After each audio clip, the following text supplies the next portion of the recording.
Hi, welcome everyone. This is our channel Knowledge Gram on YouTube. So, the basic purpose of me sitting here and talking to you is talking about knowledge. हम यहाँ पे knowledge को spread करने आए हैं. आज हम space missions की बात कर रहे हैं. This is a series which is entirely dedicated to space missions. ठीक है? I am Mehak Swami and I'm currently doing my PhD in architecture and planning. I'm a very avid lover of space. I love astrophysics. I love astronomy and so on. So let's start with um, Space Missions 2023 Part 1, which is our juice mission. ये हमारा पीने वाला juice नहीं है, थोड़ा सा different है. ये जुपिटर आईसी मून्स एक्सप्लोरर की बात हो रही है. So when I talk about Jupiter IC moons explorer, इसके अंदर हम क्या क्या देखेंगे. पहली बात है, हमारे सारे कॉम्पिटेटिव एग्जाम्स के लिए बहुत इंपॉर्टेंट है, B it UPSC, SSC, CDS, any of this. तो अब जुपिटर एक, जैसे हमारा अर्थ है उसकी एक ही सैटेलाइट है, नेचुरल सैटेलाइट, वो है मून. मून चांद. तो पृथ्वी के चारों तरफ जो घूमता है वो होता है चंद्रमा. मून वो उसकी नेचुरल सैटेलाइट है. इसी तरह से हमारा जुपिटर जो है, यहाँ पे आपको जो बड़ी सी बॉडी दिख रही है, this is Jupiter. This is the largest body in the solar system after the sun. So everybody knows here about solar system. जिनको ज्यादा ज्ञान नहीं है या अपना ज्ञान बांटना चाहते हैं, वो कमेंट्स में बता सकते हैं सोलर सिस्टम में कितने प्लैनेट्स हैं और सोलर सिस्टम के कौन कौन सी हाइपोथेसिस है कि जिसके बारे में पता चला कि हाँ सोलर सिस्टम कुछ होता है. सो जुपिटर जो है लार्जेस्ट बॉडी है सोलर सिस्टम में सन के बाद. जुपिटर की भी कुछ सैटेलाइट्स हैं जो उनको उनके चारों तरफ रिवोल्यूशन करती हैं, चक्कर काटती हैं या परिक्रमा करती हैं, कुछ भी कह सकते हैं. एक है गैनीमेड, एक है यूरोपा, एक और है उसके बारे में हम डिस्कस करेंगे. ये आप लिख दीजिए तब तक. तो यूरोपा जो है वो साइज ऑफ आर मून है. ठीक है, हमारे ही मून का साइज के बराबर है Europa. Surface almost pure water ice thought to conceal ocean where life में लर्क. तो अब क्या है, पानी और आइस के मिश्रण का कुछ यूरोपा मतलब सरफेस बना हुआ है. इस आईसी मिशन से चीजें क्लियर होंगी, कितनी आइस कहाँ पर है, क्या यहाँ पे पहले कोई ओशियन या समुद्र एग्जिस्ट करता था. इसी तरीके से we have Ganymede, that is the largest moon in solar system. तो सबसे बड़ा जो मून है सोलर सिस्टम में वो है हमारा Ganymede, right. Bigger than planet Mercury, also home to subterranean ocean. JUICE mission के बारे में हम बात करेंगे. वो 5 टन का है, बहुत सारे पैसे उस पर खर्च हुए हैं. 2022 में लॉन्च होने वाला था वो, पर अब वो 2023 में जाएगा और 2031 तक 31 तक वो जुपिटर पे पहुंच जाएगा. नेक्स्ट हम चलते हैं. ये मैंने काइंड ऑफ थोड़ी वीडियो ताकि लोगों को समझ आ जाए, like it to bring more clarity. I put a video here from ESA. What is ESA? European Space Agency. So October 2030, it's a predicted path trajectory. This is JUICE mission in the center. That is Jupiter, and that small thing जहाँ पे उसका पूरा swap कर रहा है, वो पूरा swap area जो है उसका, ठीक है, जो जहाँ पूरे वो रेड और ग्रीन आप देख सकते हो. This is the highlight. I'll just show you. This is where the swapping is coming, where it is researching on the surface of Europa. ठीक है, यहाँ ये 2030 का predicted path है.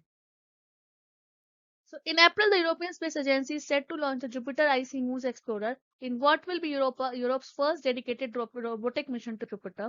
JUICE is due to reach planet in 31 after performing incredible flight path through the solar system. पूरे solar system से घूमते हुए जाते हुए एक incredible path cover करते हुए वहां पहुंचेगा.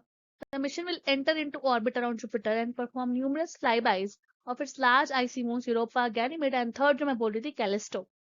ठीक है, don't forget these names. JUICE is planned to launch in April 23 and arrive at Jupiter in 31. It will spend 2.5 years orbiting Jupiter. 2.5 साल वो जुपिटर के चक्कर काटेगा. ठीक है, 200 से 1000 किलोमीटर के रेडियस के बीच में जो उनके बर्फ से बने हुए मून्स हैं, चंद्रमा है, उनको देखेगा. In this first phase of this mission, the solar powered spacecraft will fly by Europa twice, 12 times past Ganymede and Callisto each, enabling repeated close studies of these moons in unprecedented detail. इतनी minute से minute छोटी छोटी detail लेके आएंगे. अगर हम किसी ग्रह के चंद्रमा के बारे में जान जाते हैं, if we get to know about any planet's moon or natural satellite, we discover a lot about the planet's own history, because you know the big splat, how moon of our earth was formed, is a big oceanic theory from a big ocean. From Pacific Ocean, the moon went out and it's rotating, revolving around the earth since then. These are all theories. So इससे हमें अर्थ और moon की gravity का पता चला. हमें पता चला कि मून एक पहले अर्थ का पार्ट था, एंड सो ऑन. ठीक है, So in the next and final mission phase, JUICE will orbit Ganymede, studying it closely for at least 9 months. और Ganymede को 9 महीने तक स्टडी करेगा. This would be the first time a spacecraft orbits any moon other than our own. So JUICE will use a visible and infrared spectrometer. Infrared spectrometer को use करेगा और visible spectrum हमारा जो electromagnetic spectrum होता है. Everybody knows about electromagnetic spectrum. Writing is like this, comes like this on this board. EMS, ठीक है, जिसमें एक तरफ हमारी होती है हमारी इंफ्रारेड, एक तरफ हमारी होती है, दूसरा एक्सट्रीम पे कौन सी होती है ये आप बताएंगे. रुको मैं क्वेश्चन मार्क लगा देती हूँ. दूसरे एक्सट्रीम पे कौन सा बैंड होता है, और बीच में होती है हमारी विजिबल स्पेक्ट्रम, जिसमें ज्यादातर हम लोगों को दिखता है. विजिबल स्पेक्ट्रम में हमारे अर्थ पे जो भी ह्यूमन आई है वो ऑपरेट करती है विजिबल स्पेक्ट्रम में, ठीक है. एक तरफ होता है इंफ्रारेड और एक तरफ होती है, या you know it. So blue से रिलेशन है उसका, ब्लू वायलेट से, जस्ट अ हिंट. तो उस ईएमएस के विजिबल और इंफ्रारेड स्पेक्ट्रोमीटर में चूज उसको यूज करके आईसी मूव्स को देखेगा, आइडेंटिफाई करेगा उसमें कौन से मिनरल्स हैं, कैसे वो बना है, कैसे यूरोपा बना है, कैसे उसके लैंडफॉर्म्स हैं.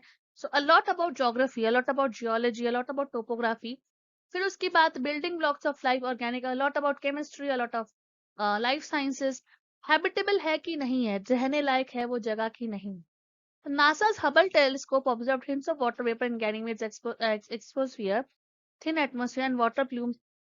आप सबको पता है कि हबल टेलीस्कोप गया हुआ है, बहुत साल से काम कर रहा है, ढूंढ रहा है. उसने पहले ही देख लिया था कि भाई वहां पानी की प्रेजेंस है.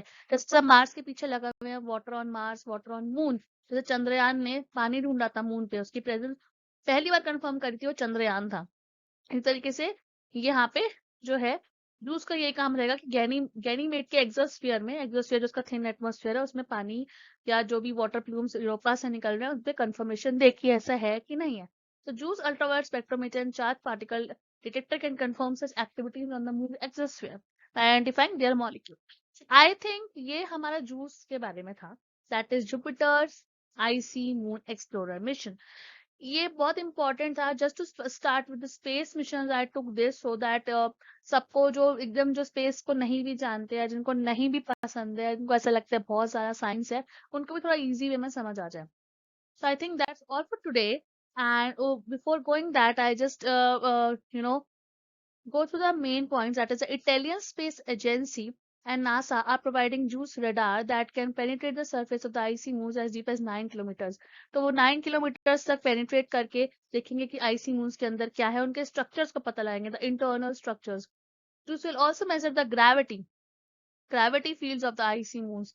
बहुत इंपॉर्टेंट है कि हम किसी जगह जाएं प्लैनेट पे या किसी भी उसके मून पे, हम उसकी ग्रेविटी के बारे में पता लगाएं, तभी हमें मून और अर्थ की ग्रेविटी का रिलेशन अभी पता है.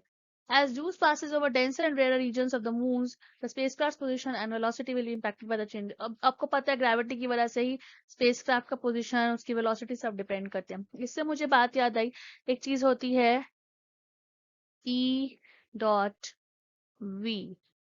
Escape velocity. अब एस्केप वेलोसिटी के बारे में जो जानता है वो कमेंट में मुझे बताया, और उसको मैं नेक्स्ट वाले जो वीडियो मेरा पार्ट 2 होगा स्पेस मिशन में, उसका नाम उसको मेंशन करेंगे, जो सही बताएगा what do you mean by escape velocity. Okay. So अब 2 रेडियो इंस्ट्रूमेंट्स भी यूज होंगे ऑन बोर्ड, जो उनके फाइनल मूवमेंट्स और उनके इलेक्ट्रोमैग्नेटिक फील्ड्स और उनके डिटेल्स हमें बताएंगे. So I think you got a rough and like a fair idea of what is JUICE mission is. And this is, I have put actually the dissection या जैसे कहते हैं description of a picture of like कैसे है, कहाँ पे क्या है, यहाँ पे हाइगन एंटीना है, यहाँ पे प्रेशर टैंक्स हैं, एक्सटर्नल स्ट्रक्चर है, ये रेडार एंटीना है, ये आपके वो हैं जो आपके सोलर एरे होते हैं, right, the panels basically, the optical bench, एक EMR रिडक्शन का है, अब JMAC है, मेन इंजन है. So this is how the पूरा का पूरा juice is going through the atmosphere, launching in April 23, reaching going through the solar system आराम से घूमते हुए, एंड 2031 में जाके जुपिटर में वो बैठ जाएगा.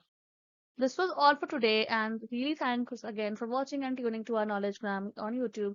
This is Mehak Swami, taking your space missions, going through this. Be with me, follow me, be in this journey.